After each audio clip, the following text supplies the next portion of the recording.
Family Secrets, when violence hits home. Now from New York, here is Linda Ellerby. Domestic violence is abuse, physical or emotional, used by one member of a family or household on another. Right now, we're not talking about parents abusing kids, although as we all know, it happens. At the moment, we're talking about parents abusing each other, a subject often hidden within families, but which goes on in all races, economic situations, and family configurations. What follows are stories from kids who've been caught in this kind of domestic violence. These kids are now safe, and they want to break their silence. They want their stories to be heard. We want to hear them. This is the house I grew up in. When I was younger, my parents used to argue all the time. It would start over the littlest thing, and then it would escalate into yelling and fighting, and then hitting. I would be scared. Like, I'd hear banging on the walls. I would hide up under my cover. When we hid back in the room, you would hear my mom saying, "No, don't do that, don't." And then you could hear, like, him punching my mom in the face and stuff. It was very unpredictable. We didn't know what to expect. We are Chelsea, Elijah, and Emily, and we are from Tennessee. There was always a silence after an argument or after somebody got hit, and it would just happen again and again. My name is Zach, and I live in New York State. My mom's boyfriend moved in with us when I was about 6, and there was arguments that did start off pretty immediately. I always thought it was something normal, but when it escalated into all the hitting and all the pushing around and it was arguing every single day constantly, I knew it wasn't something normal.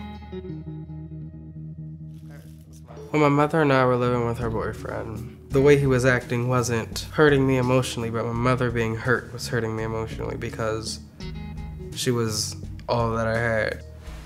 My name is Rayer, and I live in Philadelphia, Pennsylvania. He threw my mother around a lot, and I saw him punching her and pushing her and throwing her down the steps. I was scared that eventually he was going to kill her because it was getting really extreme. When my dad was living with us, he would always want control of us. He never wanted my mom to go anywhere. He always wanted my mom to cook, clean, and just stay in the house. My name is Zoya, and I live in New York State. When my mom did make food, he says, it's like, that's not what I wanted. And then he started beating her. I would take my sister into her room to not hear them, like, fighting and stuff. And I would tell her it will be all right, nothing's happening. It was scary. I'm an only child, so I was basically hiding by myself, and I felt so alone. My name is Sophia, and I live in Iowa. My dad was a really good guy. It was just the alcohol problems that he had that kind of took control of his mind. My mom would throw things and scream, and my dad would push her, pin her down, sometimes choke her. We get violent, like trying to punch each other, because I feel angry through him, and I don't care if he punched me. Okay, I punch you too. You know what I mean? My name is Anaí. I am Sophia's mom. They'd yell, "I never want to see you again. I regret meeting you," which made me feel even worse because if they never met, they would have never had me. We lived in a small apartment, so when he was abusing her, I tried to distract myself by watching television or reading, but I never wanted to leave the room because I was always afraid that he would take it to the next level and harm her more. You couldn't go anywhere or do anything without his say-so. Like, my mom, if she was like 5 minutes late, he'd hit her with 100 questions, and then it'd turn into a fight. I believe that each one of us in this house were trying to find ways to make him happy. Personally, I would clean. I felt like if I did more, they would argue less. But he was unpleasable. When my mother's boyfriend was abusing her, I would try defending her and trying to find ways to get him off of her. But I don't think that's the best way that a child should deal with the situation, because the abuser doesn't have self-control over their anger, and the child could get hurt as well. I felt very unsafe. Sometimes I would sleep in the closet. The closet was my hiding place. I hate myself at that time. I really do. Because I never tried to do something. I was afraid to be alone. I wanted to help my mom. I wanted to tell somebody that she needs help. She needs to get out of this. But I had nobody to tell anybody. I felt like I was just done. Like I had nobody. It felt like I was in prison. I was in a cage. I couldn't tell nobody. I felt alone. I felt like I was the only person like in this world who had this.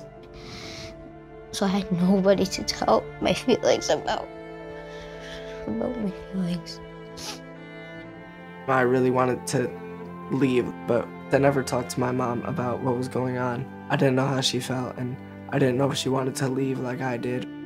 I didn't know how to get out or what to do, and it was just like, let me just try to make peace in the house. My name is Margaret, and I'm Zach's mother. There would be times that he would say if we left, he'd find us, he'd hurt us, he'd threaten us.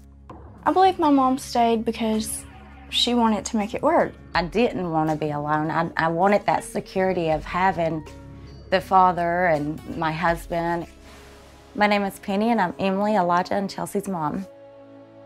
I wanted to have someone there just to love me, even though it may have been the wrong situation and not the right type of love, but yet it was still, to me, a love. I wanted him to leave, but I had enough sense to know that we needed him financially. When my parents would fight, to me that was normal because I didn't know what a normal parent was at the time. As soon as I went to my friend's house and I seen how his family worked and stuff, I was like, my family's really strange. Like, I just didn't understand. I felt like we had to keep it hidden. We knew it was wrong. We knew that the violence was something that my dad could get in trouble for. So we just chose not to tell because we loved him. I mean, it was our dad. I just thought maybe it was a family thing that I needed to keep a secret. It got so bad one time, I went to the school counselor, but they didn't really help because I didn't really tell her what was going on. Because I felt like if I said they were getting physical, then they'd take me away. While my husband and I were fighting, I wasn't thinking about what my children might be hearing. I come to realize that they do hear every little thing that goes on and that they are very highly affected by it. I know Sophia was affected and I knew it. It made me feel horrible. Horrible. Knowing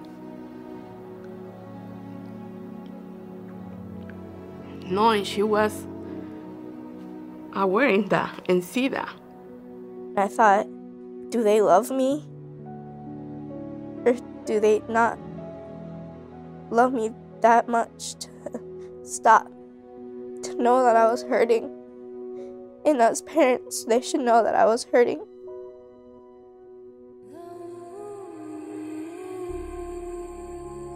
As a kid, you feel hopeless because the two people you love are arguing and fighting and you're just confused. It's just crazy.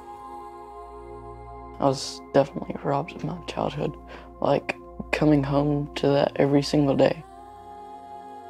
There were times where I just wanted to be normal. I just wanted to have that childhood that everybody else had, where I could go out and toss a ball with my mom's boyfriend and have that connection, but there was never that connection at all. I would always want a dad that cares, not just like leave, like I don't, like I'm not even alive, I'm not even there. I would always want another dad.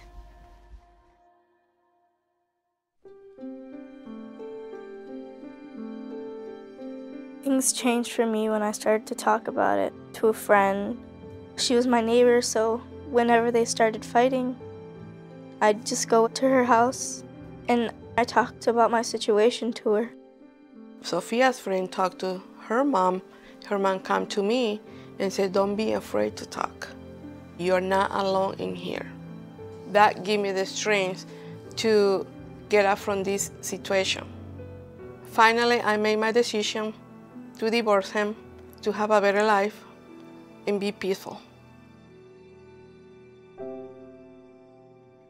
The way we got out of the situation was when my mom called a relative for help.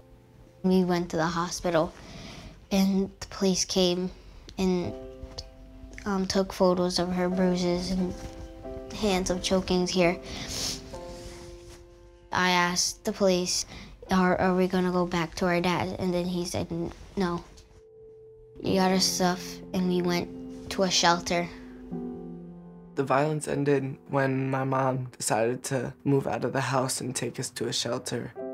We went to the shelter because it's a place that protects and offers services to women and children. We had no place else to go, no family. We didn't have any money because I had lost my job. After the first week being at that shelter, I started to realize that it did end, that he wasn't there anymore and there was no more hitting. At some point, my mom got sick of being hurt constantly, and she realized that that isn't how a relationship should be. That's when she decided to leave, and one day we just left and just never turned back. The violence stopped when my dad went to prison. He went to prison because he murdered my mother's best friend and almost murdered my mother. I was angry about what happened. Like, I was wondering, why did this have to happen to my family? I felt like I had failed when my dad went to jail. I felt like if I would have done more, maybe they wouldn't have argued as much. Maybe it wouldn't have escalated to that. We all felt safer since he's gone. But like, living in the same house, it still brought back memories. You can change from a house with violence into a shelter where it's safe, but you can't change all the feelings I used to had from that. All the violence was done, but I couldn't get the thoughts out of my head. When me, my mother, and my brother moved into our own apartment, I began to worry that he would find us there, and that was a big worry of mine for a really long time. I would see something or someone who sort of looked like him or reminded me of him, and then I remember all the things that he did. I still want to know answers, and I still want to know why. A part of me wants to blame him, and another part of me wants to forgive him, but it's so hard.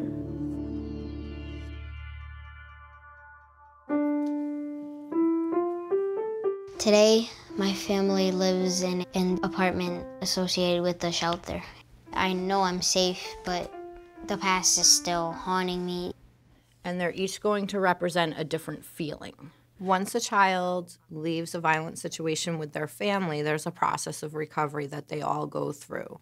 I'm Monica Idema. I'm a youth advocate and counselor. I've been working with Zoya for 2 years. I've never been loved from him. You don't feel like you've been loved by him. What I'm trying to do with Zoya and kids like Zoya is provide them with a safe environment that they can come, they can express their feelings. You called 911. Now, you must have been really scared. It must have been a scary situation that you felt that you needed to call 911, yes? But you were brave enough to do it. Where did that come from? When I saw my mom being hurt, I felt that I should do the right thing and to help my mom. Okay. I said, please help, and I told the address. And then the police came and knocked on the door, and my dad said, oh, nothing happened. It was just my daughter who tried to play with my phone. In Zoya's case, it didn't solve the problem right then. However, it did stop the abuse for that evening. She may have saved her mother's life. And it wasn't long after that that the mother did decide to seek help and took her family to shelter. Knowing how strong and brave you had to be in that moment, maybe that's something that you can use now to help you heal. Talking about it kind of feels uncomfortable, but I knew it's the right decision to help move on. 19, 20, 21, 22. My life now, I just go to school, come back home, watch TV, read books, play with my sister. I am happy. Now my family is living on our own and we have our own house. It's like I'm starting my childhood now. We're given examples that there is help and hope. When we left, my mother realized that she had to become more financially independent, and eventually she went back to school to get a degree. I watched her from her lowest until her highest, and to be at a place where she is now, from where she was when she was being abused, is amazing. Now, me and my mom and my grandma live here, and my dad, we don't know where he is. Today I have a great communication with my mom, which I love. We are very connected. I always told her, besides your mom, I'm your best friend. Now my family life is like a normal family, I guess. I do chores, I hang out with friends, I play video games. Like, we're just like everybody else, sort of.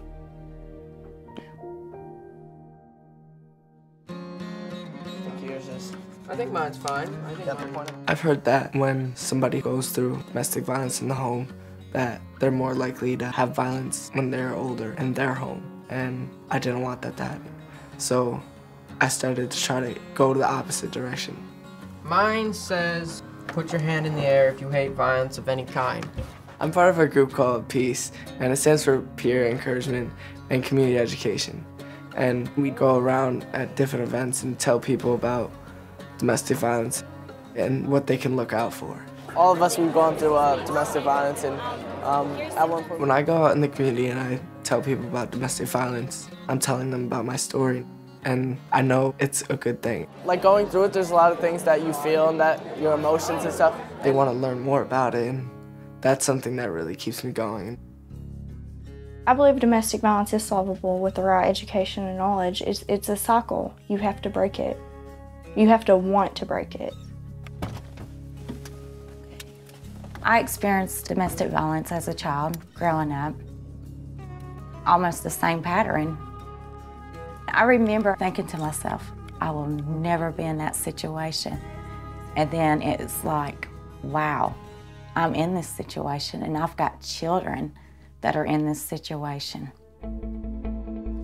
Me and my family made a decision that we're gonna get the word out about what happened, because there's still kids in America that are like living in the shadows, like behind doors. Like, you don't know what's behind doors. My mom started speaking out, and she coordinated a walkathon for domestic violence. At the walkathon, I met a bunch of women that had gone through the exact same thing that my mother went through, and they also had children. And as we got to talking, we realized speaking out about your situation not only helps others, but it helps yourself. Now that I've talked to a lot of people about it, it's helped me accept it a lot. When I'm talking to people about domestic violence, I don't want them to see me as a victim because I survived from it. I want them to see that I'm a survivor. Sometimes I think about it, and it just felt like how did I live like this? How did my mom even live? But I've learned to be brave and to be strong and to not be afraid of anybody. I was a witness of domestic violence. But after that, I witnessed my mother grow and become stronger. And so now I know that if I'm put in a difficult situation, that I can grow and become stronger as well. Because of what I went through, there's nothing I can't do now. I've already faced so much fear in my life. I mean, everything else seems so small in comparison. I know I can never have that perfect family that I wanted, but I can try to make my own happy family. I can't change my past. I can't change how my parents chose to live, but I can change how I decide to live and how my life is going to be.